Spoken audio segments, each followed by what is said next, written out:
The Australian flag has become a symbol of Australia, as every nation's flag should be. But where did the design come from? What does the flag represent? Were there any other flag designs in Australian history? Well, today we'll be diving into this topic and talk about the history behind the Australian flag.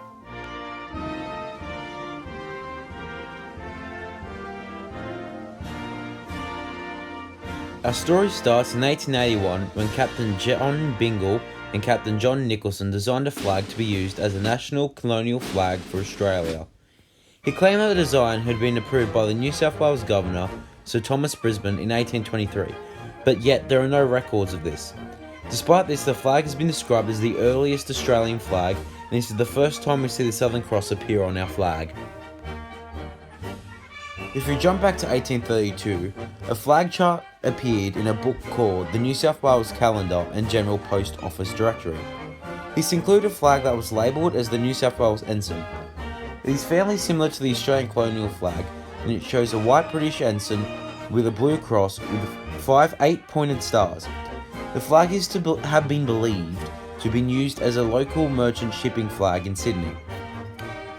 The flag, however, was unofficial, and in 1883, the British Admiralty prohibited its continued use by vessels as it looked far too similar to the Royal Navy's white ensign.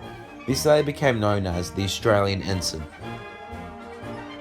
Let's jump back forward to 1853 to the Murray River, where we'll see the next flag. This is the flag of the first paddle steamer. The first paddle steamer went into service on the Murray River with a flag flying called the Murray flag. Despite the flag being flown by many different paddle steamers, there is no surviving flag from the era, nor is there any drawings of the flag. The flag was described by a 1854 journalist report as it bears a red cross with 4 horizontal bars of blue, the cross being charged with 5 stars as emblems of the different Australian colonies. The illustration represents a reconstruction by Frank Cayley in 1966. The flag still continues to be used by paddle steamers and other vessels on the Murray River today, despite a different version being flown in South Australia due to it being based on an alternative interpretation. Now to one of the more famous designs in Australian history is the flag of the Eureka Stockade.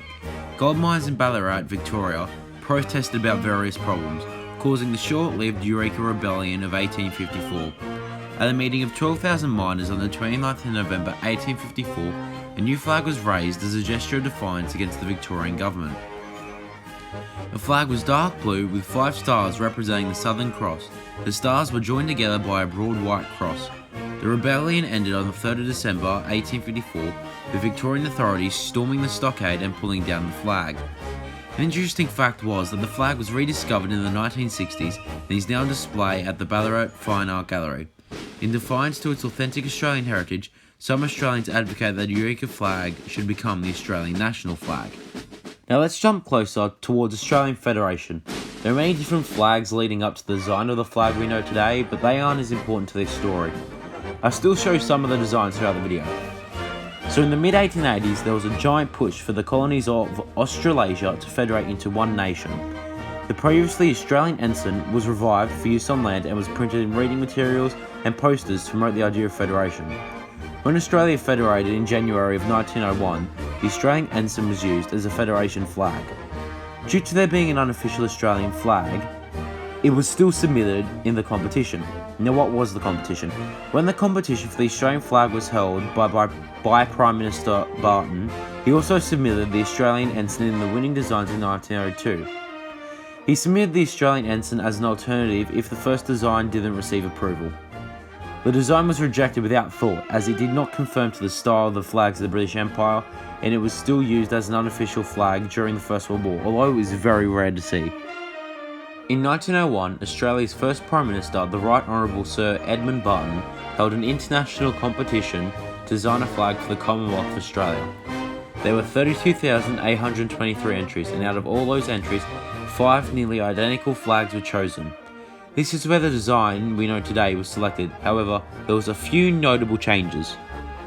The big star that we know today originally had 6 points, but would soon be replaced.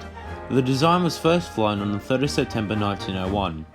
The flag was altered in 1908 to have the now Commonwealth or Federation star with 7 points. one for each original state and another for future states and territories of Australia. Initially, the Blue Ensign, our current national flag, was limited to government use. The practice developed in Britain to use the British Red Ensign when the Union Jack was for government purposes only, soon followed suit in Canada and Australia, with both nations using their red ensigns of their national flags to show their patriotic side. Due to this, the Red Ensign has become now known as the People's Flag. The flag has relatively stayed the same since. There were more pushes for the Blue Ensign to be adopted in the 1920s, 30s and 40s. The flag became more widely seen in World War II propaganda compared to the Red Ensign in First World War propaganda. The Blue Ensign eventually was seen more with the Flag Act of 1953, which officially adopted the Blue Ensign as our national flag and has been since used.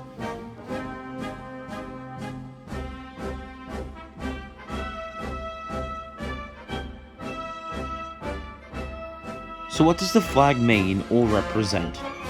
Well, the Union Jack shows the history we have had with the United Kingdom being colonised by them. The 7-pointed Federation or Commonwealth star represents the 6 original states that were federated, that being New South Wales, Queensland, Victoria, South Australia, Western Australia and Tasmania, and the territories of Australia, as well as any other future states. The star is also seen on the Australian flag coat of arms. The Southern Cross is a constellation that can only be seen in the Southern Hemisphere and can be seen from anywhere in Australia. There are other versions of this flag used by the Defence Force, such as the White Australian Ensign, used by the Royal Australian Navy, which was introduced on the 1st of March 1967, and the Royal Australian Air Force Ensign, which was introduced in 1982, being used by the Royal Australian Air Force. Before these flags, the Australian military forces used the flags of the British Armed Forces.